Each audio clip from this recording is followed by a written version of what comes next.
Welcome to the Sent from Disneyland podcast. Here age relives fond memories of the past. If it's your first time joining us, welcome. On this episode, we'll take a journey into the past and explore Disneyland and Disneyland history with mementos, snapshots, and postcards sent from Disneyland from 1955 to the present. Today, I'm starting off by thanking my patrons from patreon.com. You can join and receive mail from my desk or from my Disneyland trips. Special thanks to Random Olive, the first patron to this podcast, and to the e-ticket patrons Tania, Eric Daniels, Joe Gamble, Scott Booker, Monica Seitz Vega, Russ Romano, Michael and Christina Cross, Scott Cagle, and Sheila Harry. C-ticket patrons Serious Inquiries Only, Debbie Weinstein, Jennifer Schneep, Grace Coate, Ben and Noel Bruning, Patty Wolin, Angela Reynolds, and Aaron Moran. B-ticket patrons The Disney Rewind Podcast, Jeff and Paige Orton, and Joshua, and Exorable Tosh Bell.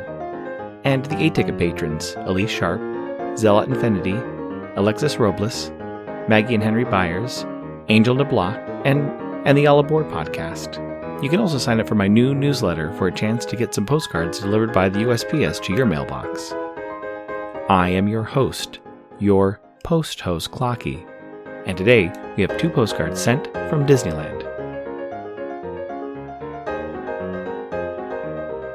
The front of our first postcard has a horse-drawn streetcar pulling guests down to Town Square. In the back, you can see the Matterhorn, and if you look closely, hidden behind some trees, you can see the House of the Future. On the back it reads, Horse-drawn streetcar. The leisurely pace of Disneyland's horse-drawn streetcar denotes the atmosphere of Main Street as guests enjoy a trip around the plaza and glimpse the magnificent Matterhorn. It's postmarked November 28, 1966, with an Anaheim Fight TB, Support Your TB Association cancel, and a ripped, upside-down 5-cent blue George Washington postage stamp, Scott number 1283. I assume they visited the park on Sunday, November 28, 1966, when park hours were from 10 a.m. to 7 p.m. The weather was a high of 70 and a low of 45.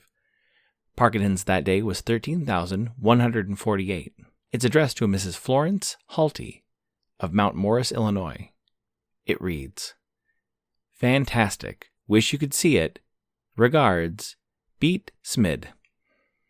Let's look at souvenir spoons. On a recent work trip, I stopped by an antique shop and added 3 spoons to my collection. The history of antique spoons in the United States dates back to 1889, when a decorative spoon was made to commemorate the 100-year anniversary of George Washington's presidential inauguration. A jeweler from Massachusetts purchased decorative spoons from Germany and began creating witch-themed spoons to sell in Salem. There were 2 initial designs, one of a witch holding a broom and pointing down to the word Salem and 3 witch pins. A second design included the same witch next to a moon and standing on a pile of sticks and 3 witch pins, and raised on the stem of the spoon is the name Salem with the year 1692. Near the bowl of the spoon is a cat at the end of a rope wrapping around the spoon and up to the witch. By the time of the 1883 Chicago World's Fair, there were enough spoons being produced for cities, national landmarks, and commemorative events that books were published to catalog the spoons. Souvenir spoons also saw a rise in popularity as the cost of silver was low around the late 1890s.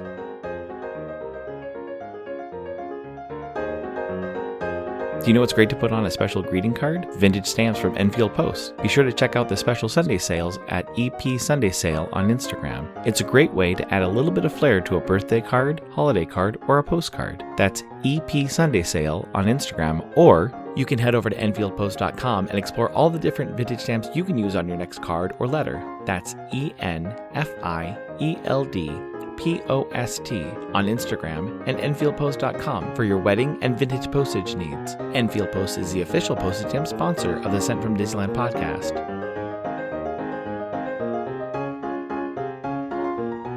The front of our next postcard has Sleeping Beauty Castle. To the right you can see the Matterhorn, and in the moat you can see 2 white swans. On the back it reads, Sleeping Beauty's enchanted castle stands guard over the entrance to Fantasyland, sharing the skyline with Disneyland Matterhorn. It's postmarked March 1st, 1960, with a Pomona cancel and a 3-cent purple Liberty postage stamp, Scott number 1035. I assume they visited the park on Sunday, February 28th, 1960, when park hours were from 10 a.m. to 7 p.m. The weather was a high of 59 and a low of 48. Park attendance that day was 7,888. It's addressed to a Mr. and Mrs. E. Spielberg of Rochester, New York. It reads, "Just to let you know I'm thinking of you. Wonderful weather here most of the time. Love from Clara." Before we get into Disneyland history, I'd like to point out that Clara was at the park for the 1960 Western Regional Pancake Races, which I covered in episode 167 of this podcast, Sent with Pancakes and Corn. Naturally, when Disneyland opened, souvenir spoons were available at the park. The first spoons available were designed with Sleeping Beauty Castle, with the word Disneyland written vertically down the spoon. The top of the spoon has a teardrop shape, and there's a little cutout between the tip of the end of the spoon and the top of the castle. 4 styles of spoons were available: a 4-inch demi-tasse spoon, a 5.5-inch teaspoon, a 5 3/8-inch sugar shell spoon, the bowl of which has a seashell design, and a 4.5-inch bonbon spoon, the bowl of which has more of a flared shovel appearance. I have a demi-tasse spoon similar to the first spoons from the park. The only change is at the base of the castle. The older spoons have a more decorative walkway that envelops the Gothic letter D, starting off the vertical Disneyland on the stem of the spoon.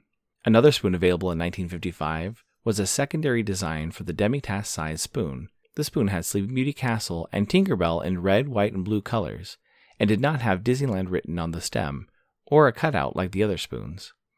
Another spoon in my collection that is easy to date has Disneyland written vertically on the stem, and at the top of the spoon there is a cut-out oval and a dangling Mickey Mouse charm.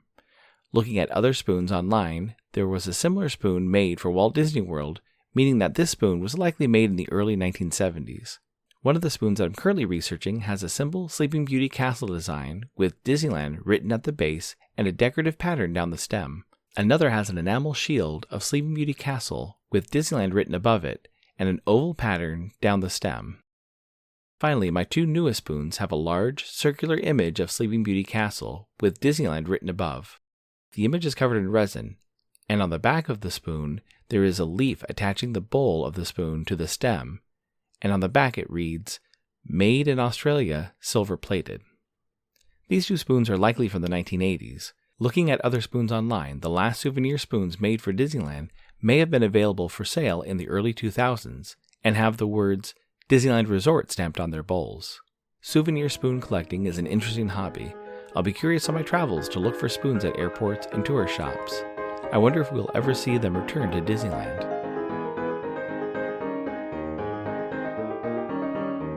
This incoming postcard is sponsored by the Art Throwdown. Art Throwdown, or ATD, is an online craft hour on Instagram, starting at 9 p.m. Eastern, 6 Pacific. Be sure to check out Monday's ATD, which is usually hosted by paper artist Russ Romano. I see many amazing art projects, learned about awesome postmarks, postage stamp history, and a lot more on different episodes. It's great to stop in for an hour to watch someone craft or design something unique. Each host brings something a little different to each show. I'll list some of the regular hosts, or you can follow Russ Romano 2021 on Instagram.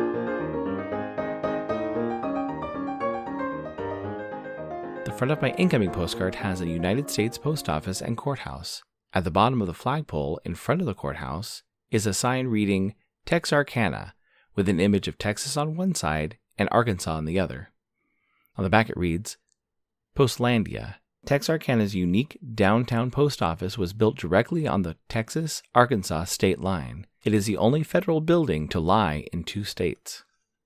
It's postmarked March 20th, 2023, with an Arkansas cancel and 2 postage stamps, a 7-cent Abraham Baldwin postage stamp, Scott number 1850, and a 41-cent Dumbo and Timothy Mouse postage stamp, Scott number 4194. It reads, 3/18/23. Hello, Clocky. Loved your original vintage Disneyland postcard. The podcast promo in the stamp box was clever. I have not visited this state line post office in my own state. Need to. Best, Ashley. Thank you so much for the postcard, Ashley. This post office looks like a must visit when you're close enough. I recently visited a New York post office at the James A. Farley building near Madison Square Garden and Penn Station. It was amazing to walk through and see all the old P.O. boxes. I'm excited that they are building a postal museum in the building as well. I also love the Abraham Baldwin stamp. I looked into his history and learned that he was a Yale graduate and the first president of the University of Georgia. And since Yale's mascot was the bulldog, University of Georgia also adopted the bulldog as their mascot in tribute to him and another Yale graduate and University of Georgia president. I'm glad you enjoyed my Adventureland Day postcard. The idea of promoting the podcast in the corner stamp box was all Shannon from Going To Guide's idea. I just saw Shannon at the parks this last week, and I hope to make another postcard with her soon.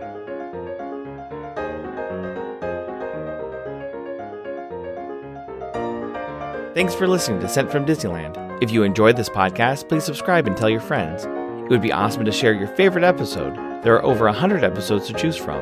It would also help to leave a 5-star rating and comment at whatever podcast platform you use. If you'd like to support the show financially, please check out our Patreon page at patreon.com/SentFromDisneyland. You can find me on Instagram and Facebook at Sent From Disneyland or on Twitter at Sent From Disney. For questions and comments, send me a postcard addressed to Sent From Disneyland, P.O. Box 44, Hood, California, 95639. This podcast is not affiliated with Disney, the United States Postal Service, or any post office or Disney properties. Opinions expressed on this podcast belong to its host and guests of the Sent from Disneyland podcast.